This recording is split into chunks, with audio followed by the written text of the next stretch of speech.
Assalomu alaykum obunachilar. Assalomu alaykum aziz yurtdoshlar. Mana yana bitta pritsepimizni bir akamizga berdik. Assalomu alaykum ağa. Yaxshimisiz? Şükür. Adres neden ağa? Yenge Bazar. Urganch yangi bozora berdik. Pritsep ma'qul oldimi sizga? Ma'qul, zo'r ajoyib. Mol pritsep yine farkoplari bilan ustanib qilib berdik. Yine shu spravkalarni nomini chiqarib berdik ağamın. Yine sağa.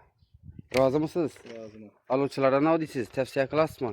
Tavsiya qilaman, kesin ko'rsin, ajoyib. Sizga gap yo'q. Farkoplarınızı şu illerden qilib berdik, he? Bakvat qilib yine.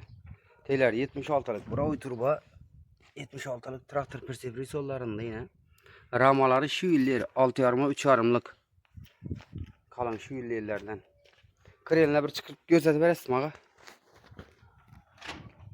Krellerin bakvat yine görüşleriniz mümkün. Persepimiz kalın listlerden koyulgan usullerini etip ötülgeni. Bakvat etip hizmet kılayan etip ötülgeni. Farkopları şu illerden kılıp verdik yine farkoplarına. Görüşleriniz mümkün usullerini etip yine bakvat kılıp taklap verdik yine.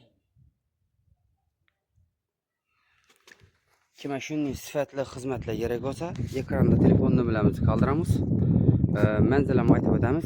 Xorazm viloyati Hazaras tumani Alaqali ko'l mahallasida.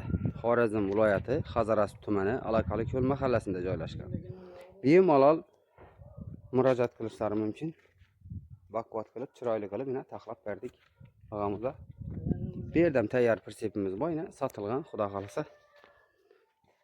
Buni O'shara berdik, O'shar qishloqina berdik.